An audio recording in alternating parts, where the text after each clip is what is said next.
This split screen contrasts ancient Vimanas with modern physics. Waiting for food rockets today! Or it's just metaphor. We need more This tension FFP. between tradition and science drives discovery. ನಮಸ್ಕಾರ. ನಮ್ಮ ಮಹಾಕಾವ್ಯಗಳಾದ ರಾಮಾಯಣ ಮತ್ತು ಮಹಾಭಾರತ ಇವು ಬರೀ ಕಥೆಗಳ ಅಥವಾ ನಿಜವಾಗ್ಲೂ ನಡೆದ ಇತಿಹಾಸನಾ? ಈ ಒಂದು ಪ್ರಶ್ನೆ ಇದೆಯಲ್ಲ, ಇವತ್ತಿಗೂ ಒಂದು ದೊಡ್ಡ ಚರ್ಚೆಯ ವಿಷಯ. ಹಾಗಾದರೆ ಬನ್ನಿ, ಈ ವಿಶ್ಲೇಷಣೆಯಲ್ಲಿ ನಾವು ಈ ಸಂಕೀರ್ಣ ಪ್ರಶ್ನೆಯ ಆಳಕ್ಕೆ ಹೋಗಿ ಇದರ ಬಗ್ಗೆ ಮೂಲ ಆಕಾರಗಳು ಏನು ಹೇಳುತ್ತೆ ಅಂತ ನೋಡೋಣ. ಇವತ್ತಿನ ಭಾರತದಲ್ಲಿ ಒಂದೇ ಒಂದು ಪ್ರಶ್ನೆಗೋಸ್ಕರ ಸ್ನೇಹಿತರನ್ನ, ಕೆಲಸವನ್ನ, ಅಷ್ಟೇ ಯಾಕೆ ಕೋರ್ಟ್ ಕೇಸುಗಳನ್ನು ಕಳ್ಕೊಳ್ಬೋದು. ನೋಡಿ, ಈ ಒಂದು ಮಾತು ಸಾಕು ಈ ವಿಷಯ ಎಷ್ಟು ಸೂಕ್ಷ್ಮವಾಗಿದೆ ಮತ್ತು ಇವತ್ತಿನ ಸಮಾಜಕ್ಕೆ ಎಷ್ಟು ಮುಖ್ಯವಾಗಿದೆ ಅಂತ ಅರ್ಥ ಮಾಡ್ಕೊಳ್ಳೋಕೆ. ಈ ಇಡೀ ಚರ್ಚೆಯನ್ನ ಸರಿಯಾಗಿ ಅರ್ಥ ಮಾಡ್ಕೊಳ್ಳೋಕೆ ನಾವು ಇದನ್ನ 6 ಮುಖ್ಯ ಭಾಗಗಳಾಗಿ ವಿಂಗಡಿಸಿದ್ದೀವಿ.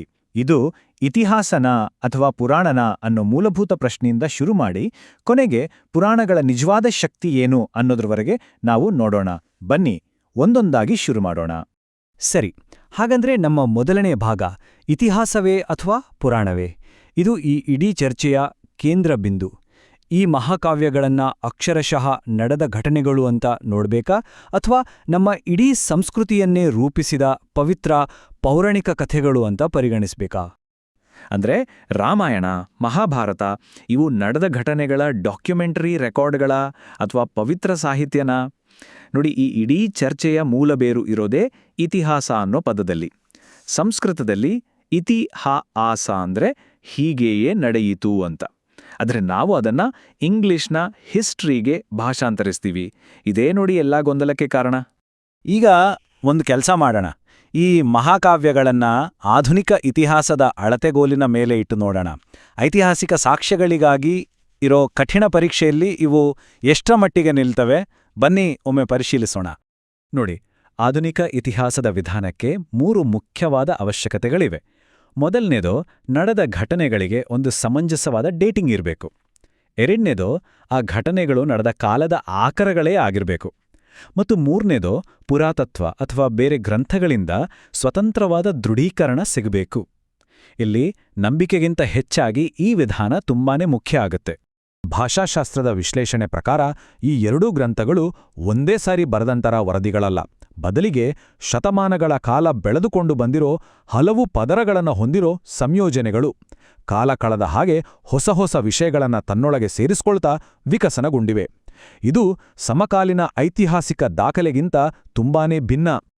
ಹಾಗಾದ್ರೆ ಆರ್ಕಿಯಾಲಜಿ ಅಂದ್ರೆ ಪುರಾತತ್ವ ಸಂಶೋಧನೆಗಳು ಏನ್ ಹೇಳ್ತವೆ? ಓಕೆ, ಅಯೋಧ್ಯೆ, ಹಸ್ತಿನಾಪುರದಂತಹ ಜಾಗಗಳಲ್ಲಿ ನಿಜಕ್ಕೂ ಪ್ರಾಚೀನ ಕಾಲದ ವಸಾಹತುಗಳಿದ್ವು, ಸಂಕೀರ್ಣ ಸಮಾಜಗಳಿದ್ವು ಅನ್ನೋದಕ್ಕೆ ಸಾಕ್ಷಿ ಸಿಕ್ಕಿದೆ, ನಿಜ. ಆದರೆ ರಾಮನ ಅರಮನೆಯನ್ನು ಗುರುತಿಸೋಕಾಗ್ಲಿಲ್ಲ. ಮಹಾಕಾವ್ಯಗಳಲ್ಲಿ ವರ್ಣನೆ ಮಾಡಿರೋ ತರಹದ ಯುದ್ಧಭೂಮಿಯ ಯಾವುದೇ ಕುರುಹುಗಳು ಸಿಕ್ಕಿಲ್ಲ. ಅಷ್ಟೇ ಅಲ್ಲ, ಆ ಪಾತ್ರಗಳ ಹೆಸರು ಇರೋ ಒಂದೇ ಒಂದು ಶಾಸನ ಕೂಡ ಇದುವರೆಗೂ ಸಿಕ್ಕಿಲ್ಲ. ಈಗ ನಾವು ಮಹಾಕಾವ್ಯಗಳ ಒಳಗೆ ಹೋಗಿ ಕೆಲವು ಘಟನೆಗಳನ್ನು ನೋಡೋಣ. ಇವು ನಮ್ಮ ಇವತ್ತಿನ ವೈಜ್ಞಾನಿಕ ತಿಳುವಳಿಕೆಗೆ, ಅದರಲ್ಲೂ ವಿಶೇಷವಾಗಿ ಜೀವಶಾಸ್ತ್ರದ ನಿಯಮಗಳಿಗೆ ಹೇಗೆ ಸವಾಲು ಹಾಕುತ್ತೆ ಅಂತ ಗಮನಿಸೋಣ. ಒಂದು ಉದಾಹರಣೆ ತಗೊಳ್ಳೋಣ. ಗಾಂಧಾರಿ 2 ವರ್ಷ ಗರ್ಭಿಣಿಯಾಗಿ ಆಮೇಲೆ ತುಪ್ಪದ ಜಾಡಿಗಳಲ್ಲಿ 101 ಮಕ್ಕಳಿಗೆ ಜನ್ಮ ನೀಡಿದ ಕಥೆ. ಸಸ್ತನಿಗಳ ಜೀವಶಾಸ್ತ್ರದ ನಿಯಮಗಳ ಪ್ರಕಾರ ಇದು ಸಾಧ್ಯವೇ ಇಲ್ಲ. ಹಾಗಾಗಿ ಇದೊಂದು ಸ್ಪಷ್ಟವಾಗಿ ಪೌರಾಣಿಕ ನಿರೂಪಣೆ ಅಂತಾನೆ ಹೇಳಬಹುದು. ಇನ್ನೊಂದು ಉದಾಹರಣೆ ಅಂದ್ರೆ, ಹನುಮಂತ 100 ಮೈಲಿಗಳಷ್ಟು ದೂರ ಸಮುದ್ರವನ್ನ ಒಂದೇ ನೆಗೆತದಲ್ಲಿ ದಾಟೋದು ಮತ್ತು ತನ್ನ ದೇಹದ ಗಾತ್ರವನ್ನ ಇಷ್ಟ ಬಂದ ಹಾಗೆ ಬದಲಾಯಿಸೋದು.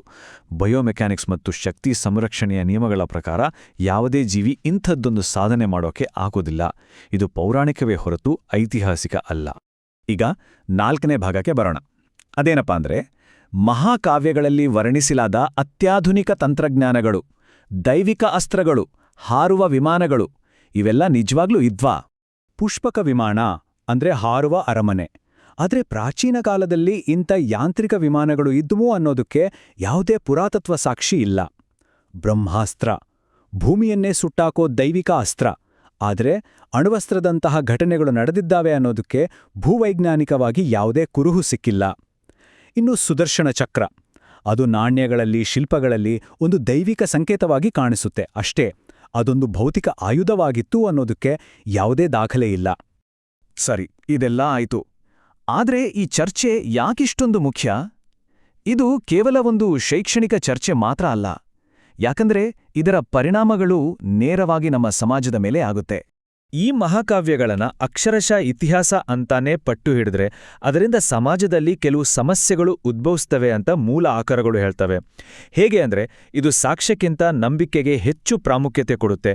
ಇದರಿಂದ ಐತಿಹಾಸಿಕ ಸಾಕ್ಷರತೆ ಅನ್ನೋದೇ ದುರ್ಬಲ ಆಗಬಹುದು. ಪಠ್ಯಕ್ರಮಗಳಲ್ಲಿ ವಿಮರ್ಶಾತ್ಮಕ ಚಿಂತನೆ ಹೋಗಿ ಅದರ ಜಾಗದಲ್ಲಿ ಒಂದು ರೀತಿಯ ಹಠಮಾರಿತನ ಬರಬಹುದು. ಅಷ್ಟೇ ಅಲ್ಲ, ಈ ನಿರೂಪಣೆಯನ್ನ ಒಪ್ಪದ ನಾಗರಿಕರನ್ನ ಕಡಿಮೆ ಭಾರತೀಯರು ಅಂತ ನೋಡೋ ಅಪಾಯವೂ ಇದೆ. ಈಗ ನಾವು ಅಂತಿಮ ಭಾಗಕ್ಕೆ ಬಂದಿದ್ದೀವಿ. ಇಲ್ಲಿ ಪುರಾಣ ಅನ್ನೋ ಪದವನ್ನೇ ಬೇರೆ ರೀತಿ ನೋಡೋಣ. ಪುರಾಣ ಅಂದ್ರೆ ಸುಳ್ಳು ಕಥೆ ಅಲ್ಲ, ಅದೊಂದು ಬೇರೆ ರೀತಿಯ ಇನ್ನೂ ಆಳವಾದ ಸತ್ಯ ಅಂತ ಮರುವ್ಯಾಖ್ಯಾನ ಮಾಡೋ ಪ್ರಯತ್ನ ಇಲ್ಲಿದೆ. ಹಾಗಾದ್ರೆ ಪುರಾಣ ಅಂದ್ರೆ ಕೇವಲ ಒಂದು ಸುಳ್ಳ? ಪುರಾಣದ ಬಗ್ಗೆ ಸಾಮಾನ್ಯವಾಗಿರೋ ಈ ನಕಾರಾತ್ಮಕ ಅಭಿಪ್ರಾಯವನ್ನೇ ನಾವು ಪ್ರಶ್ನಿಸಬೇಕಿದೆ. ನೋಡಿ, ಈ ಇಡೀ ಚರ್ಚೆಯ ಮೂಲ ಗೊಂದಲ ಇರೋದು ಇತಿಹಾಸ ಅನ್ನೋ ಒಂದೇ ಪದದಲ್ಲಿ. ಸಂಸ್ಕೃತ ಸಂಪ್ರದಾಯದ ಪ್ರಕಾರ ಇತಿಹಾಸ ಅಂದ್ರೆ ಹೀಗೆಯೇ ನಡೆಯಿತು ಅಂತ ಹೇಳಲಾಗುವ ಒಂದು ಪವಿತ್ರ ಕಥೆ. ಆದರೆ ನಾವು ಇವತ್ತು ಬಳಸೋ ಹಿಸ್ಟ್ರಿ ಅನ್ನೋ ಪದಕ್ಕೆ ಸಾಕ್ಷ್ಯಾಧಾರ ಬೇಕೇ ಬೇಕು. ಈ ಎರಡೂ ಅರ್ಥಗಳ ನಡುವೆ ಇರೋ ವ್ಯತ್ಯಾಸವೇ ಈ ಎಲ್ಲ ಚರ್ಚೆಗೆ ಕಾರಣ. ಹಾಗಾದ್ರೆ ಪುರಾಣ ಅಂದ್ರೆ ಏನು? ಪುರಾಣ ಅಂದ್ರೆ ಒಂದು ಸಮಾಜ ಅಧಿಕಾರ, ನ್ಯಾಯ, ಆಸೆ, ನಷ್ಟ ಈ ಥರದ ದೊಡ್ಡ ದೊಡ್ಡ ವಿಷಯಗಳ ಬಗ್ಗೆ ಗಟ್ಟಿಯಾಗಿ ಯೋಚನೆ ಮಾಡೋಕೆ ಹೇಳುವ ಕಥೆಗಳು. ಇವು ನಮ್ಮ ಸಾಮಾಜಿಕ ಮೌಲ್ಯಗಳನ್ನ, ನೈತಿಕ ಗೊಂದಲಗಳನ್ನ ತಮ್ಮೊಳಗೆ ಅಡಗಿಸ್ಕೊಂಡಿರ್ತವೆ. ಹಾಗಾದ್ರೆ ಅಂತಿಮವಾಗಿ ಹೇಳೋದಾದ್ರೆ ಈ ಮಹಾಕಾವ್ಯಗಳನ್ನ ಅಕ್ಷರಶಃ ನಿಜ ಅನ್ನೋ ಚೌಕಟ್ಟಿನಿಂದ ಹೊರಗೆ ತಂದಾಗ ಅವುಗಳ ಆಳವಾದ ಸಾಂಕೇತಿಕ ಅರ್ಥಕ್ಕೆ ಜೀವ ಬಂದಾಗತ್ತೆ. ಆಗ ಹನುಮಂತನ ಧೈರ್ಯ ಏನನ್ನ ಸಂಕೇತಿಸುತ್ತೆ, ಅಥವಾ ಕೌರವರ ಜನನ ಮನುಷ್ಯನ ಯಾವ ಸ್ಥಿತಿಯನ್ನ ಪ್ರತಿನಿಧಿಸುತ್ತೆ ಅನ್ನೋದನ್ನ ನಾವು ಅನ್ವೇಷಿಸ್ಬೋದು. ಈ ಆಕರಗಳ ಅಂತಿಮ ತೀರ್ಮಾನ ಏನಪ್ಪಾ ಅಂದ್ರೆ, ಈ ಮಹಾಕಾವ್ಯಗಳನ್ನ ಅತ್ಯಂತ ಗೌರವದಿಂದ ನೋಡೋ ವಿಧಾನ ಅಂದ್ರೆ ಅವು ಏನಾಗಿವೆಯೋ ಹಾಗೆಯೇ ಅವುಗಳನ್ನ ಒಪ್ಕೊಳ್ಳೋದು. ಅಂದ್ರೆ ಒಂದು ಇಡೀ ನಾಗರಿಕತೆಯನ್ನೇ ರೂಪಿಸಿದ ಭವ್ಯವಾದ ಪುರಾಣಗಳು ಅಂತ ಪರಿಗಣಿಸೋದು. ಇದು ನಮ್ಮ ಸಾಂಸ್ಕೃತಿಕ ಆತ್ಮವಿಶ್ವಾಸ ಮತ್ತು ತರ್ಕಬದ್ಧತೆಯನ್ನು ತೋರಿಸುತ್ತೆ. ಕೊನೆಯದಾಗಿ ಒಂದು ಪ್ರಚೋದನಾಕಾರಿ ಪ್ರಶ್ನೆಯೊಂದಿಗೆ ಈ ವಿಶ್ಲೇಷಣೆಯನ್ನು ಮುಗಿಸೋಣ. ಒಂದು ಕಥೆ ಇತಿಹಾಸಕ್ಕಿಂತ ಹೆಚ್ಚು ಸತ್ಯವಾಗಿರಲು ಸಾಧ್ಯವೇ?